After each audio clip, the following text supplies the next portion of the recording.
Bueno, buenas noches y los que están viendo o escuchando esta sesión luego de que se haya celebrado, buenos días o buenas tardes, como corresponda. Esta es la sexta sesión de nuestro seminario para el Centro de Estudio de la Democracia, Domando al Minotauro, sobre la trilogía política de Bertrand de Jouvenel.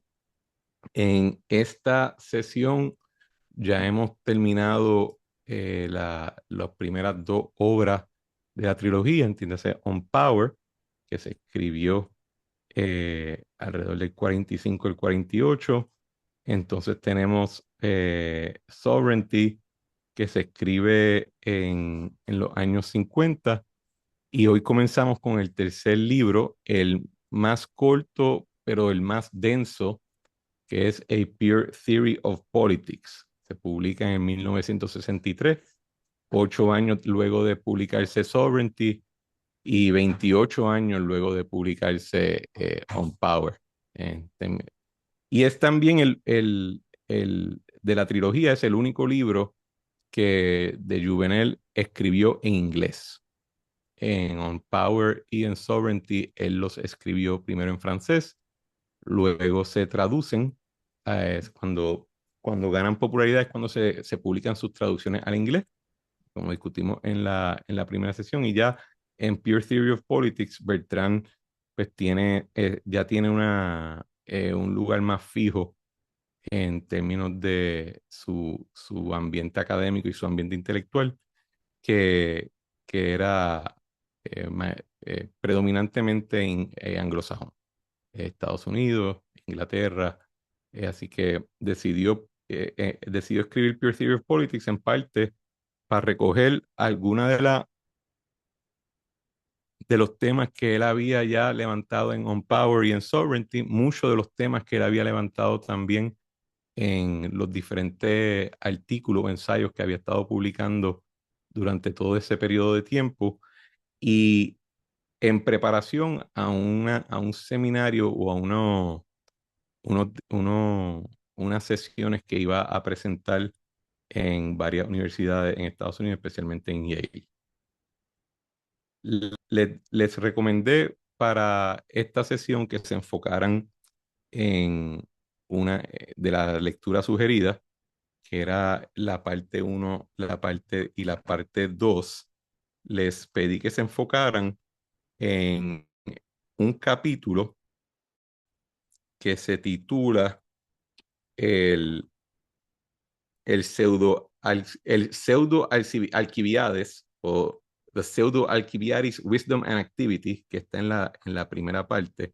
Pero antes de entrar de lleno a la discusión de ese capítulo, quiero hacer un bosquejo en términos de cómo se sitúa Pure Theory of Politics en la trilogía y cómo las diferentes ideas que ustedes leyeron en la lectura sugerida de hoy ata a ese posicionamiento de vía. En las sesiones uno, 2 y 3, donde estuvimos enfocados en leer On Power, Bertrand diagnosticaba por qué el poder crecía. Creció durante el transcurso de la historia. En las sesiones 4 y 5, Bertrand responde a esa genealogía del poder o a esa historia con un argumento normativo, en términos de que ya con el poder entronándose a un nivel casi absoluto sobre las jurisdicciones, los pueblos en donde el minotauro o cada minotauro estaba entronado, pues Sovereignty está dirigido a discutir que esa autoridad debe orientarse hacia el bien político común y cuáles serían los rasgos de ese bien político común. En Pure Theory of Politics estamos entrando en un tercer movimiento que es un intento por una ciencia descriptiva de la política que analiza las formas elementales y estructuras que persisten en todos los regímenes. La transición marca un giro metodológico de cuál es el buen estado a cuáles son los rasgos observables de los fenómenos políticos sin importar el diseño particular del Estado que se está viendo. Si On Power tiene un enfoque en historia, Sovereignty en filosofía, Pure Theory está enfocado en fenomenología. Las partes 1 y 2 de la teoría pura establecen el método y la situación fundamental, el individuo, que está, el ego en medio de otros, como se titula uno de los capítulos, rodeado de agentes conscientes con sus propios proyectos y voluntades. Este marco fenomenológico es irreducible en el sentido de que no es un estado de naturaleza hipotético, no es un ejercicio intelectual, como decir el estado de la naturaleza de Hobbes o de Locke o de Rousseau, y Beltrán lo describe como una condición existencial básica de toda vida política. Así que es lo que en jargon filosófico algunos llamarían el mundo vivido de la política como tal. ¿Por qué ese cambio fenomenológico?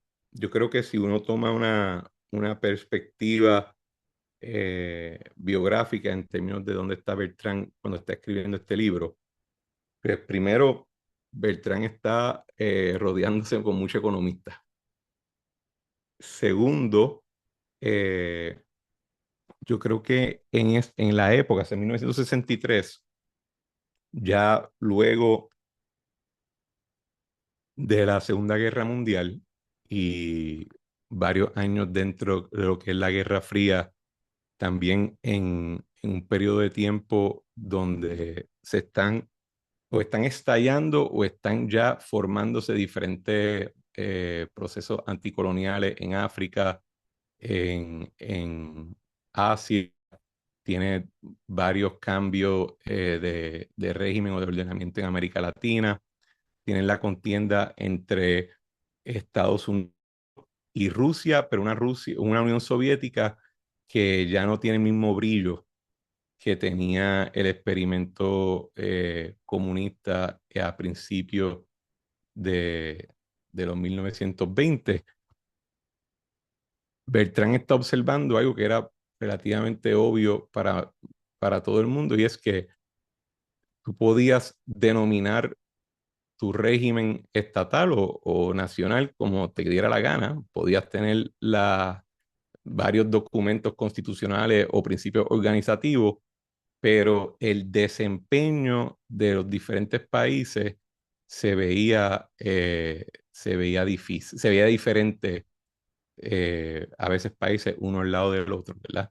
Así que de momento, la, eh, uno, si Bertrán acaba de hacer una narrativa histórica de cómo el poder llegó a asumir una posición absoluta, entiendes el poder como autoridad gubernamental, pudo llegar a una posición absoluta en términos de su relación con los ciudadanos o con los sujetos los súbditos que gobierna, y todos los regímenes se anclan en un concepto del bien común o de la implementación de algún tipo de ideología o de visión social que alega poner el bienestar del ciudadano como punto de partida, porque es que hay tanta variedad, porque si, si uno miraba en términos de la filosofía clásica y la filosofía política moderna, había un enfoque en analizar cómo el diseño de un régimen, entonces tendría a llevar a diferentes resultados, a ciertos resultados que se repetían a través de los diferentes lugares donde se implementaba ese régimen.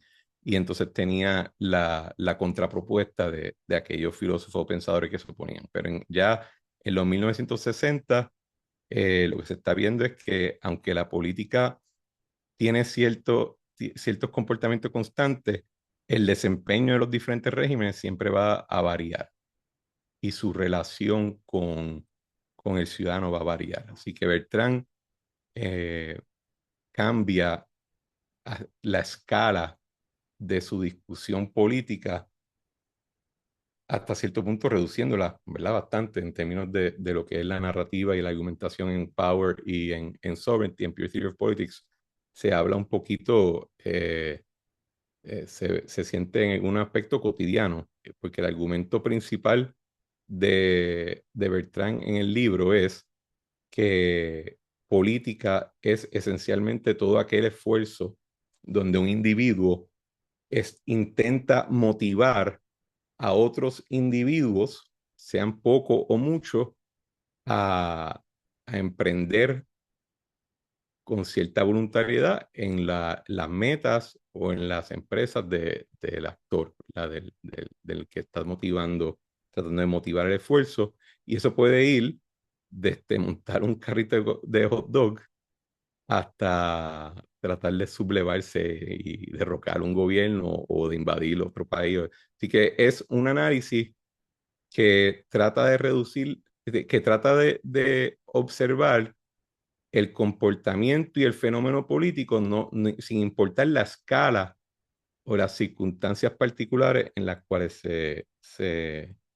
lo estamos identificando. Así que en la parte uno, que es la sección inaugural del libro, de Juvenel realiza el quiebre metodológico más decisivo, abandonan las preguntas normativas, como qué es el buen Estado y cómo legitimar el poder, y se plantea una pregunta observacional: ¿cuáles son los rasgos elementales y omnipresentes que aparecen en todos los fenómenos políticos independientemente del régimen? Bertrand insiste en que esta no es una aspiración a teoría total, sino una descripción cuidadosa de ciertos rasgos elementales y omnipresentes de la política. Y es esa modestia la que paradójicamente da rigor al proyecto, porque reconoce los límites del conocimiento político mientras se empeña en expandir esos límites. Y no sé si ustedes notaron durante la lectura que Bertrand repite constantemente por qué las ciencias políticas se diferencian de las demás ciencias sociales o incluso las ciencias naturales. O repite como un tema que él está discutiendo en como 4 párrafos, dice, pero todavía necesitan analizarlo. Tiene yo pienso que tiene una influencia de Hobbes, aunque Hobbes, él obviamente él tiene una relación de frenemy con él. Uno lee ecos de Hobbes en cómo Bertrand está, pues, primero reduciendo, ¿verdad?, lo que son los conceptos políticos, enfatizando la necesidad de una definición precisa y una aplicación uniforme, y tratando de argumentar que los fenómenos políticos van más allá que los diferentes órdenes en los que se desempeñan. Y la razón principal siendo que, similar a como es, y él lo menciona, ¿verdad? En que en la química, perdón, en la biología, estamos bregando con una química ya compleja, que siempre va a tener cierta contingencia y siempre va a variar de espécimen en espécimen versus la química básica, que siempre va a ser la misma. Y él está tratando de ofrecer una teoría, química, vamos a decir, de lo que es el comportamiento político en la sociedad americana.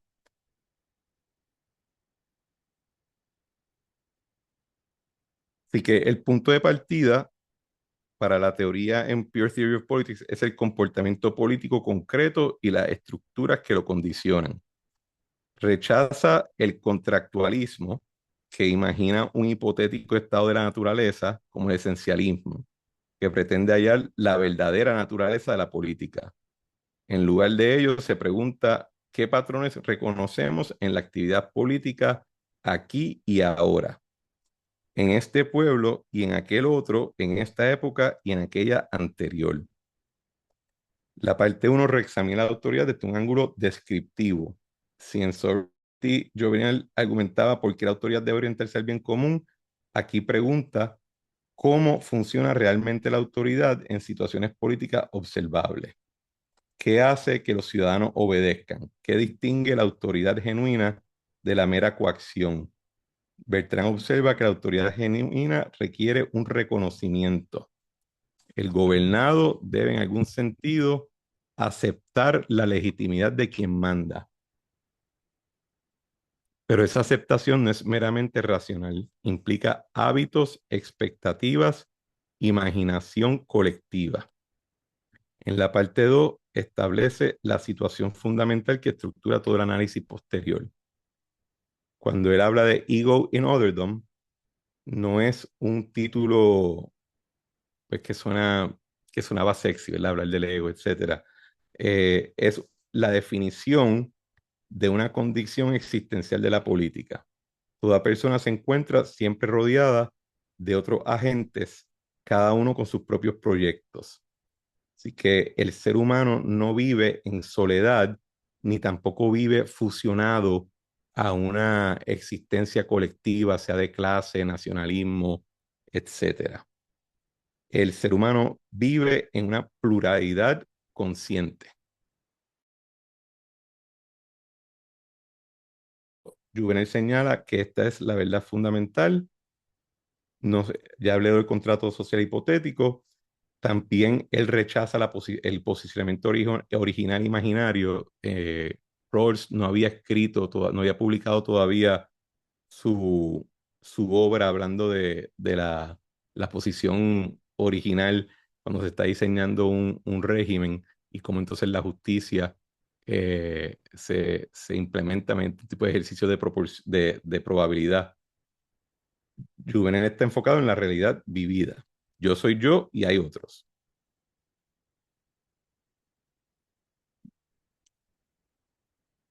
Como los otros no son mera extensión de mi voluntad, ni soy yo una extensión de la suya, el, el elemento básico de la política es la influencia que tiene cada uno sobre el otro.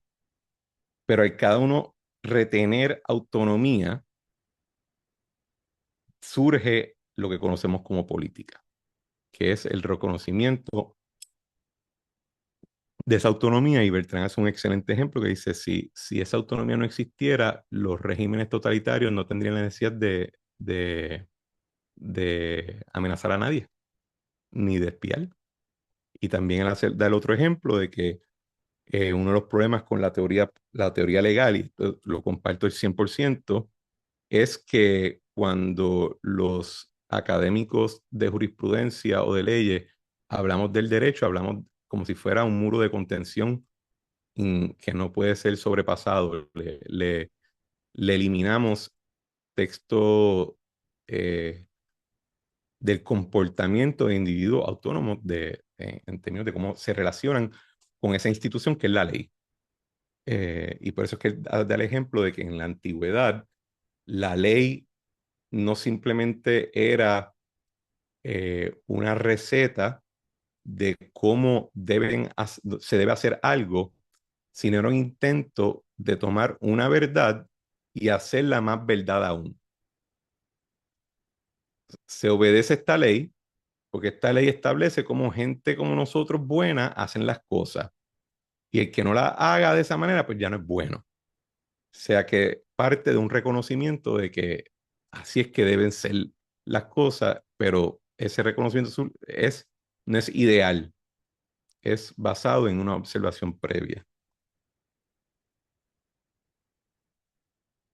¿Qué puedes saber en el capítulo 2 que tiene que ver con The Home, el observador, donde Beltrán habla particularmente de cómo el ser humano comienza dependiente, algo que él ya había articulado en Sovereignty?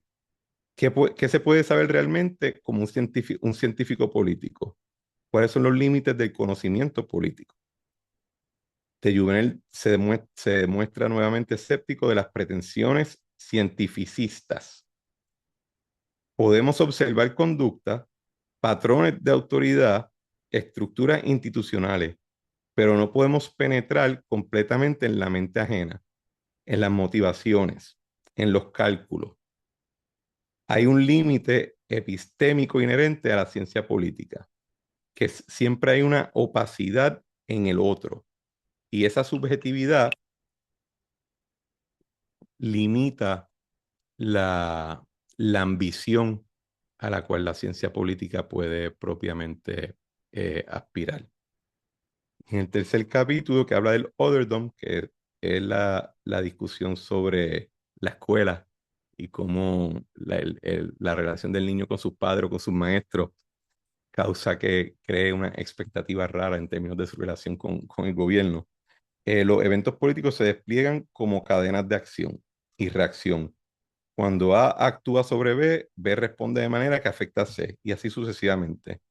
Y entender estas cadenas, cómo se transmite estas cadenas a través de las cuales se transmite la influencia política de un agente a otro, es central para comprender los fenómenos políticos.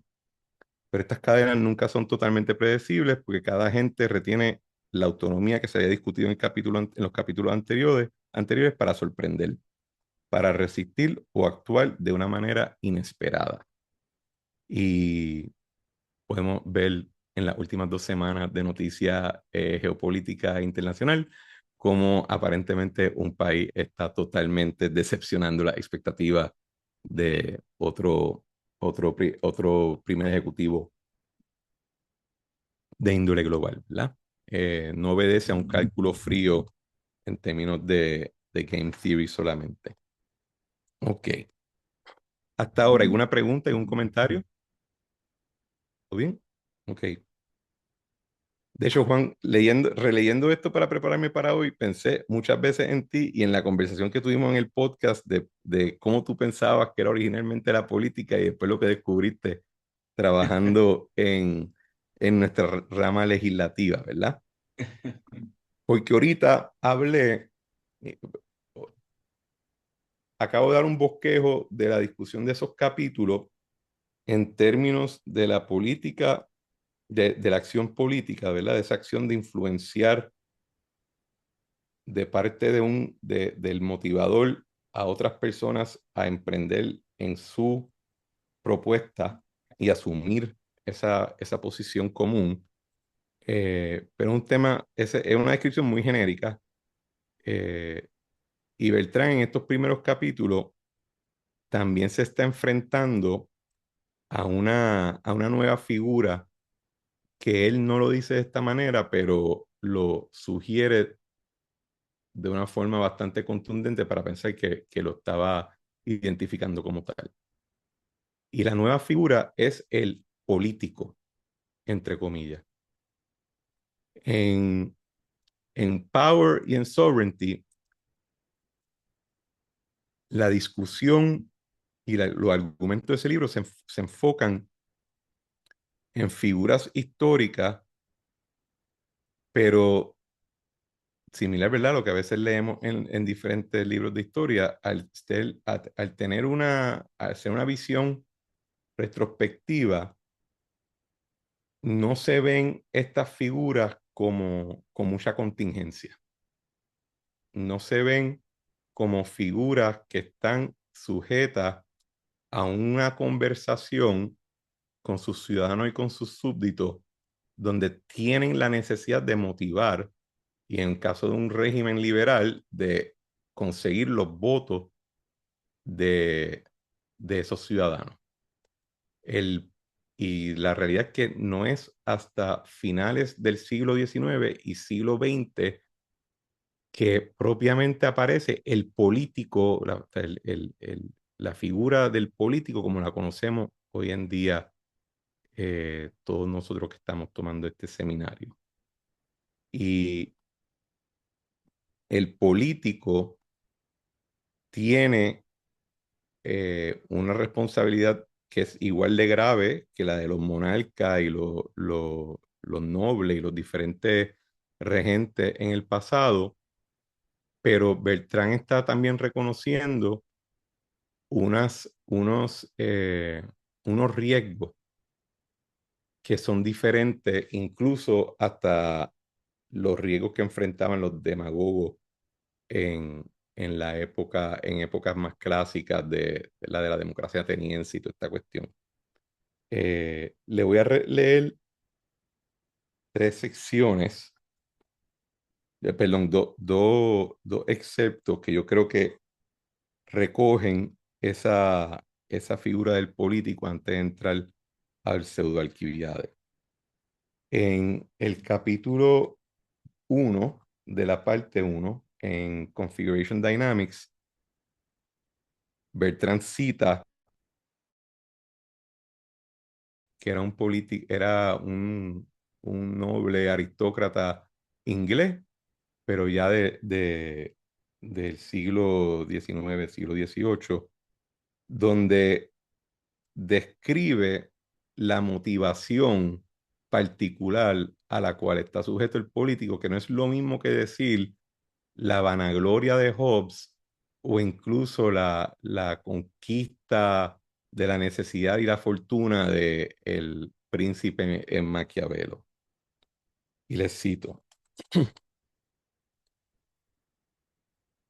Neither Montaigne in writing his essays, nor Descartes in building new worlds, nor Burnet in framing an antediluvian earth, no, nor Newton in discovering and establishing the true laws of nature on experiment and a sublimer geometry, felt more intellectual joys than he feels who is a real patriot, in italics, who bans all the forces of his understanding and directs all his thoughts and actions to the good of his country.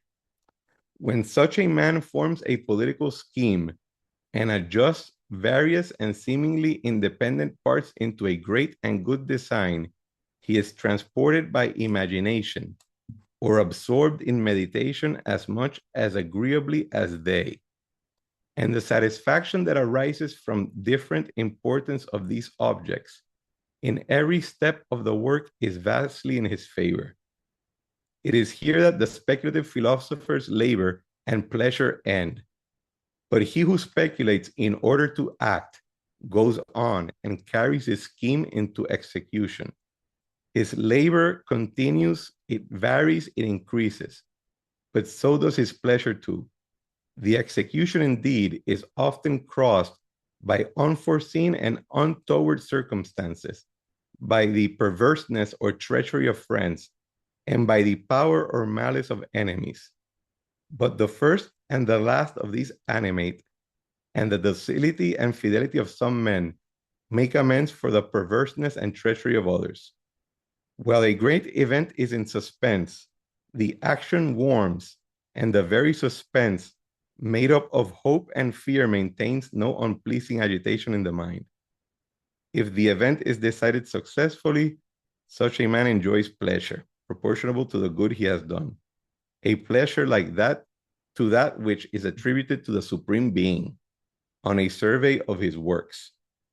If the event is decided otherwise, and usurping courts or overbearing parties prevail, such a man still has the testimony of his conscience and the sense of the honor he has acquired to soothe his mind and support his courage.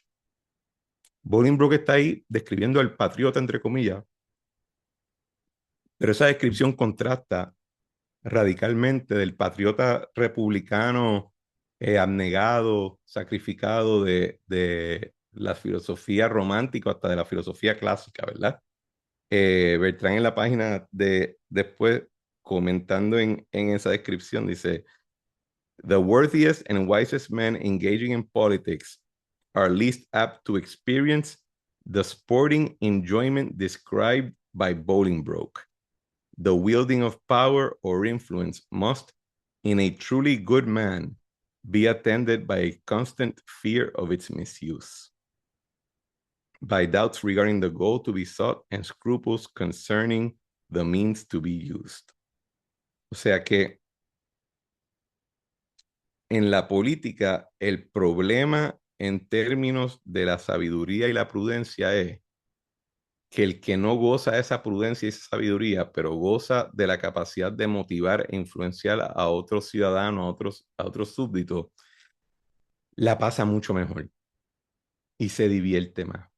Y está incluso más enfocado en lo que es la política que el que está preocupado con las consecuencias de la política.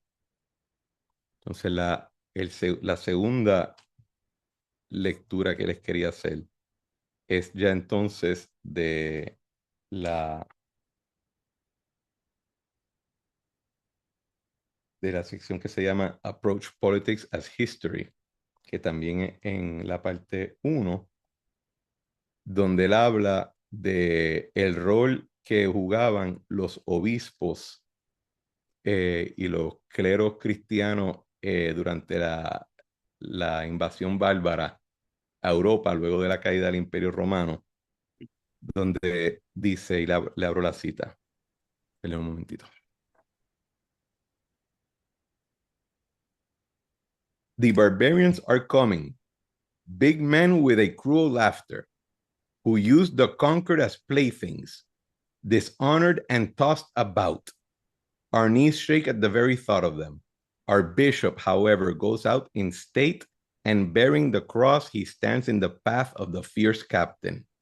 Our town then shall be spared. The strange chief, with the awesome mien, will indeed become our sovereign, but guided by the man of God, he will be a just master.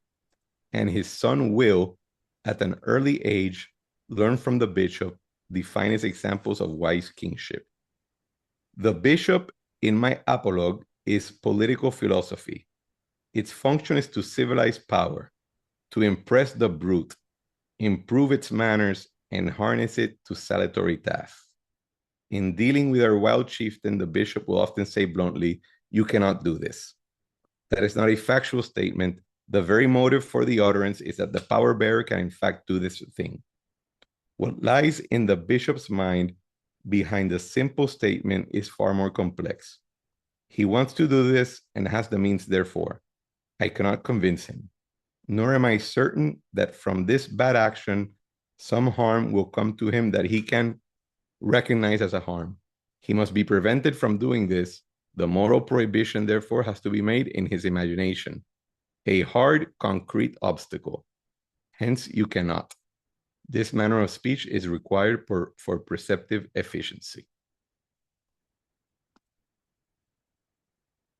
Tienes el patriota político de Bolingbroke, reinterpretado por Bertrand como la nueva figura del político en nuestra sociedad contemporánea, particularmente en la sociedad liberal, aunque no solamente se limita ahí. Y después, Bolingbroke lo presenta como el Patriot, con cierta ironía, y Bertrand dice, bueno, es el Patriot, pero también es Atila bajando con los unos por toda Europa, y es el Papa León el que tiene que salir a las puertas de Roma y convencerlo a no saquear la ciudad y matar a todo el mundo. Y Bertrand en ese ejemplo demuestra cuál es el ángulo político de la filosofía política y ¿verdad? De cuál es el rol que aquellas personas que están más enfocadas en la prudencia, que en el gozo de la influencia política pueden desempeñar, que sigue siendo un rol un ejercicio político en los términos de Pure Theory of Politics, porque el obispo tuvo que influenciar al bárbaro que no tiene ninguna limitación en picarle la cabeza.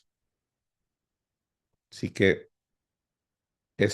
Bertrand está tratando de articular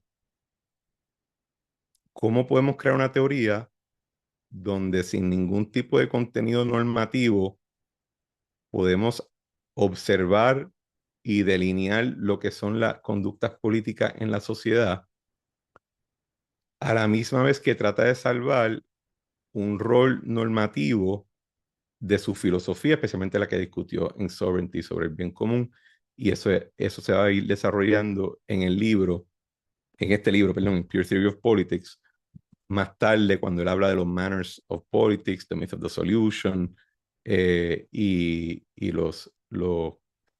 el- la calidad de los comportamientos políticos uno contra el otro en términos de su rol sobre la sociedad.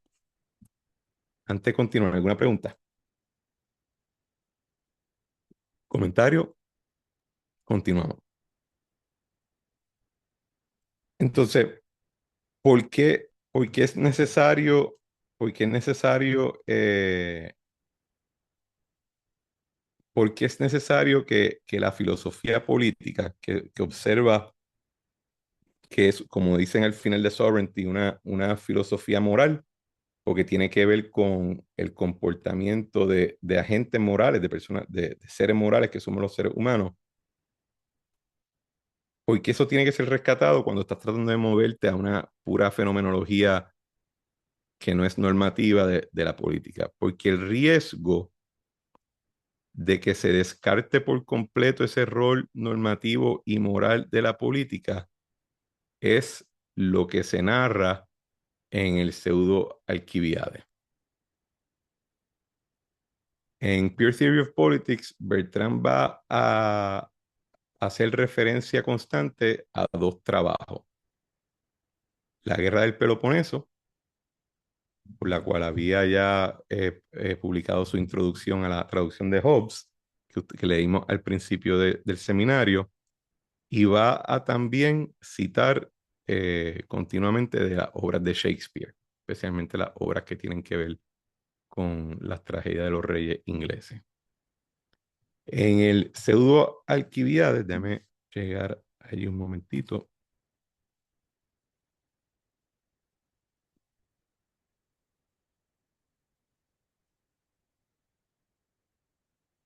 En el principio del capítulo, Beltrán nos deja claro en qué momento de la guerra del Peloponeso entre la Liga entre Atenas y la Liga de Delos y Esparta y la Liga del Peloponeso nos encontramos. Estamos en el momento justo antes que Alquibiades, que esta figura casi, eh, una figura prototípicamente mala y buena a la misma vez, ¿verdad? Porque tiene todas las virtudes del hombre clásico, pero tiene para nosotros todos los males de los cuales uno se puede quejar en un líder en términos de cómo se comporta en relación a su ciudad. Eh, Alquibiades va a convencer a la Asamblea Ateniense a emprender una invasión, de montar una armada e invadir Sicilia y conquistar Sicilia.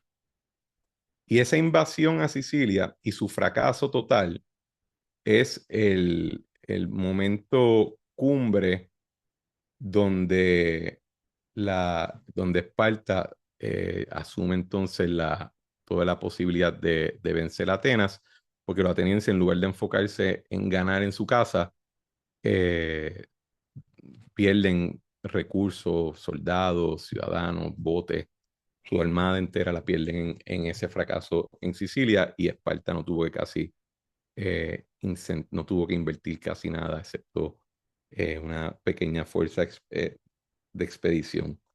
Así que este pseudo de Alquíades, este diálogo, es una discusión entre Sócrates y Alquibiades justo antes que Alquibiades utilice su potencia, su influencia política y sus talentos políticos para convencer a su ciudad a cometer el error garrafal estratégico que termina llevando a que pierdan la guerra del Peloponeso.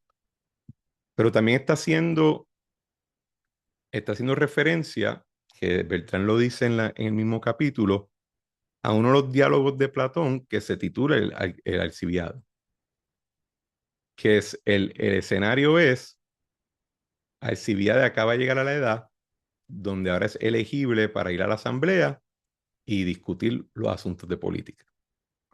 Y Sócrates, en ese diálogo, está tratando de convencer a Alcibiades que no se meta en los asuntos políticos, porque Alcibiades es demasiado joven y no sabe nada de nada.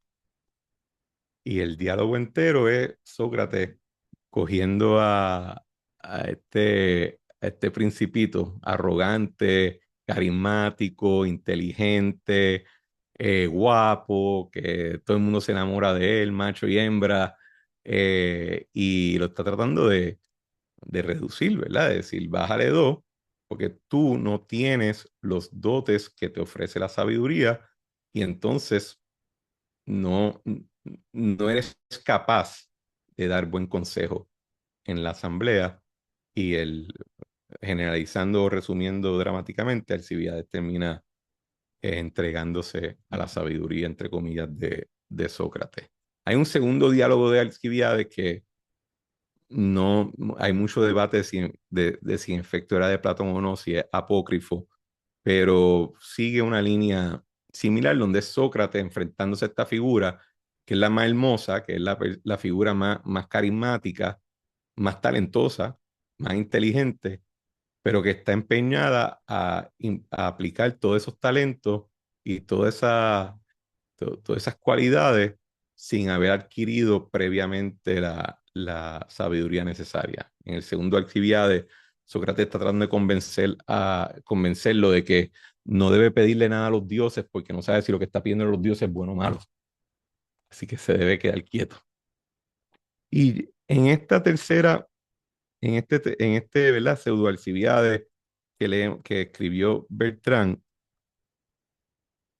el escenario ha cambiado en el sentido de que Alcibiades ya no solamente reconoce sus talentos, reconoce no reconoce solamente sus virtudes, reconoce que se lo goza. Eh,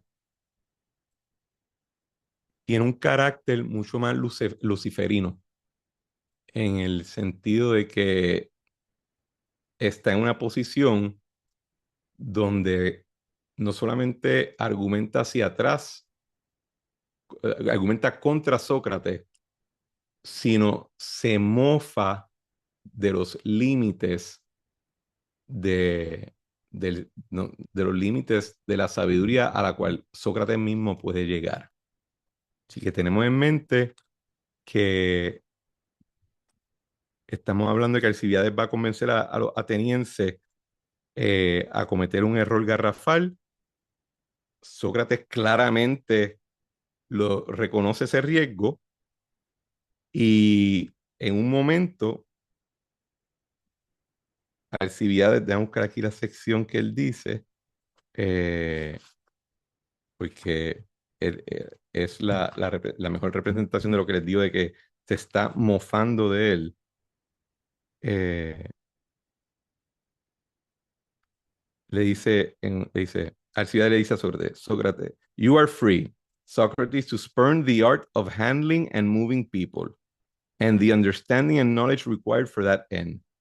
But then, Socrates, all you're thinking about what is for the best is bound to be bypassed by the actual movement of politics, sparked off by those who, like me, have sought the knowledge and cultivated the skill you despise. Sócrates le dice, I do not despise it, I dread it. Y entonces es que viene la tentación luciferina, de donde le dice, this same eagerness shall arm 20,000 hands when I have spoken. Socrates, how could you understand me? You have never experienced the response of the many. You do not know what it is to stand in front of a crowd, send out not only words from one's lips, but heat from one's eyes and fingertips, reaching out to that fellow far away who was idly scratching his ear and shifting his foot, and who now is coming to stare like a man in a trance, with all my warmth working within him, soon to explode in a great shout of approval.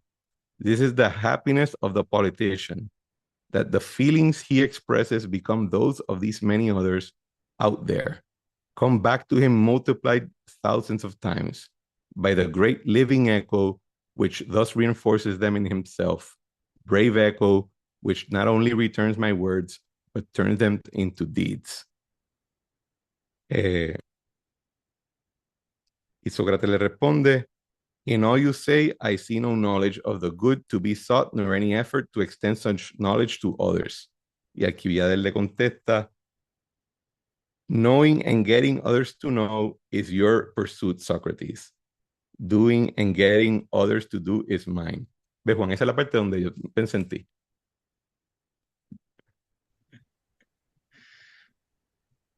Eh, y termina entonces Alquibiades diciendo, pues ven y deténme, entra tú eh, entra tú a la asamblea, argumenta contra mí, porque si tú eres tan sabio, gáname a mí en mi escenario. Y Sócrates le contesta, Are you content to risk the ruin of the city? Y ahí Alcibiades le cuenta, This is really somewhat offensive. I do care for the good of Athens, and my compatriots whom I address are not bereft of judgment. O sea, reconocimiento de la autonomía de los demás individuos a los que se dirige. Y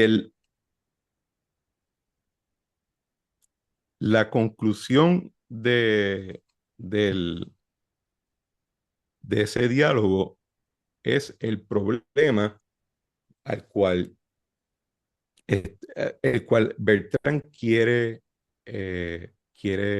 atender con su libro y con su fenomenología.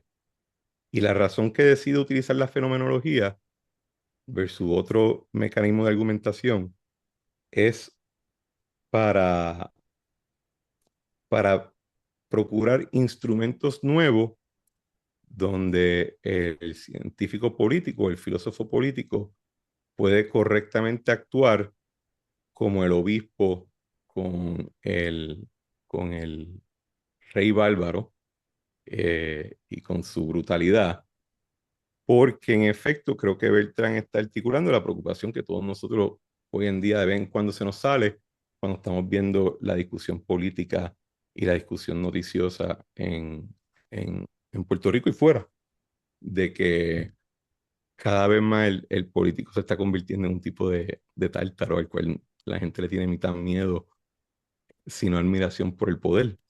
Eh, perdonen,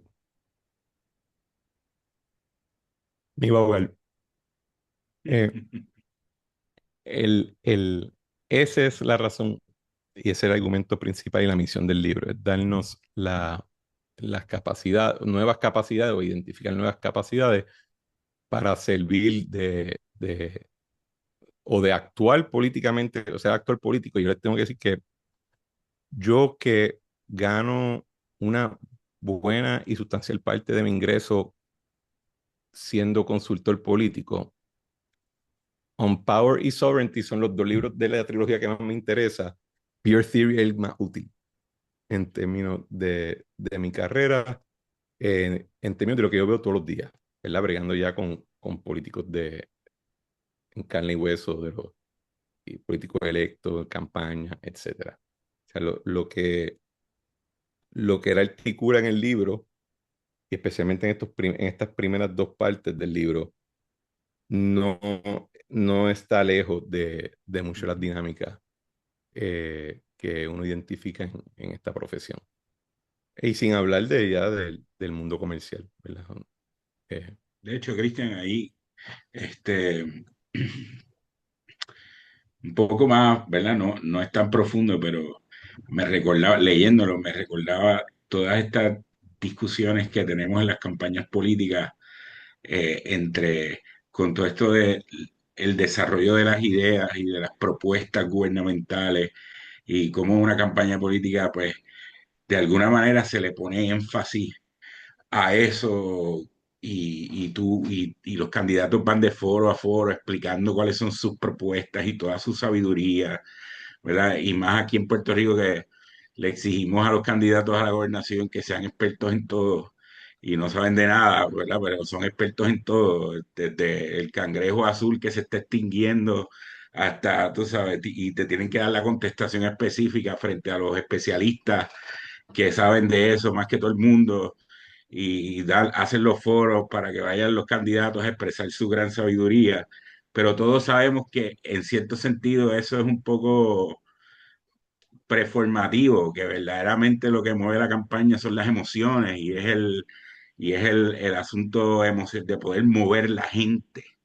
Y entonces funcionamos en esas dos esferas y se funciona políticamente en esas dos esferas Y es interesante cómo Juvenil lo desarrolla en este diálogo, este, de que pues, no es suficiente, aunque se anhela la sabiduría, pero no es suficiente tenerla, y tenerla no garantiza absolutamente nada. Lo que garantiza es poder mover la voluntad de la gente. Y es más fácil poder mover la voluntad de la gente en la verdad que ellos entienden y contienen, que en la verdadera sabiduría o en la verdadera razón, ¿verdad?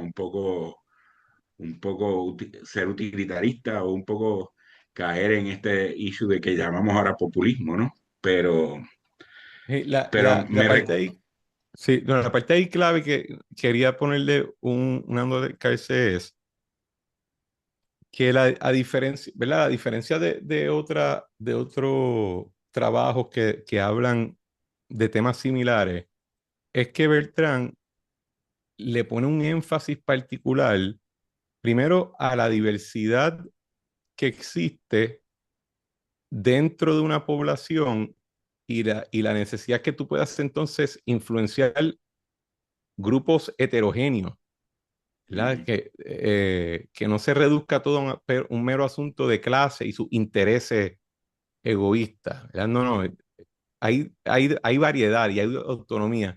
Y esa autonomía hace que Beltrán se enfoque en no solamente tu capacidad de influenciar, sino en qué es lo necesario para que el influenciado lo reciba, lo acepte, lo reconozca y dé su consentimiento. Porque para que funcione, tiene que haber una bilateralidad que no es meramente la del el estereotipo demagógico que hablamos, de que fulano habla, dice, promete 7 estupideces y todo el mundo, ay, qué bueno, porque pues soy bruto y me lo creo. No, no.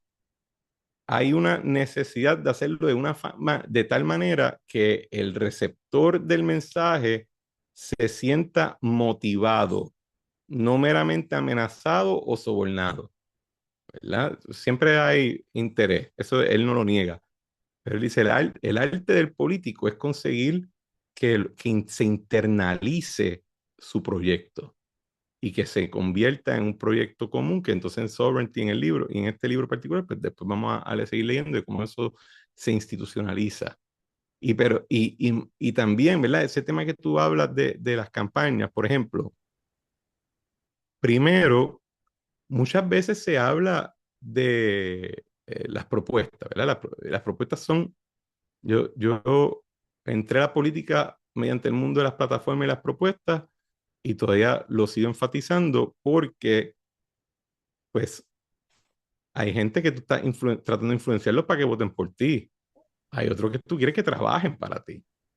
Porque entonces, ¿verdad? Como habla Bertrand eventualmente en este libro, de la casa y la escuela llegamos al team ujú. y el chairman's dilemma y esa necesidad. Y, pero eso, pero el riesgo de las propuestas es lo que está haciendo Alcibiades, está dando una propuesta. ¿Por qué? Porque él dice, porque me entretiene esencialmente, porque me encanta ver hasta dónde puedo llegar. Y ahí es que viene la parte luciferina de la dinámica. Vis a vis el rey bárbaro, que tú lo ves llegando y tú ves el H y tú dices, pues ya yo sé lo que quiere hacer el tipo. Y lo único que tengo que convencerlo es que no lo haga. Eh, Ese es ese riesgo que nos podemos imaginar en el mundo que vivimos hoy en día a escala industrial, con un poder absoluto como el que él describió Bertrand en On Power. El Minotauro da miedo. Y que, y esa es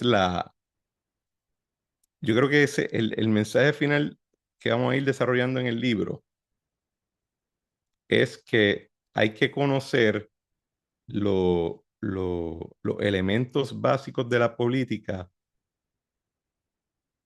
porque la mayoría de nosotros no va a ser presidente del mundo, ni de un país, pero muchos de nosotros vamos en diferentes escalas influenciar a líderes o vamos a ser líderes a una escala menor. Y hay que tener presente estas dinámicas para evitar enviar a Atenas a conquistar Sicilia y retar al hombre más sabio del mundo a darle párame. Eh, Ese es a donde está llegando por lo menos Beltrán en esta parte del libro.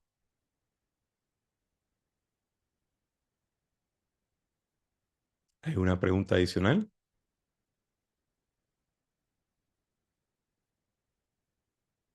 Bueno, yo creo que hoy, con esa discusión introductoria, podemos dejarlo ahí, porque en la próxima reunión, que es la penúltima, el asunto se convierte, eh, es más complejo en términos de cómo el modelo empieza a desarrollarse. No sin antes querer compartirle una de los takedowns más salvajes en la filosofía política que Bertrand le hace a mi filósofo favorito, Thomas Hobbes, donde Bertrand dice: Social contract theories are views of childless men who must have forgotten their own childhood. Society is not founded like a club. Qué agresividad. Many intellectual delusions dissolve if one cleaves to the simple truth that we begin our lives as infants. Man is not born free but dependent. He does not renounce rights when entering into society, but he owes his very existence and the features of his developed being to the fostering group. Nos vemos en la próxima, señores. Muchas Muchas gracias, gracias. Cristian. Muchas gracias. Muchas gracias. Voy a detener la grabación. Stop recording.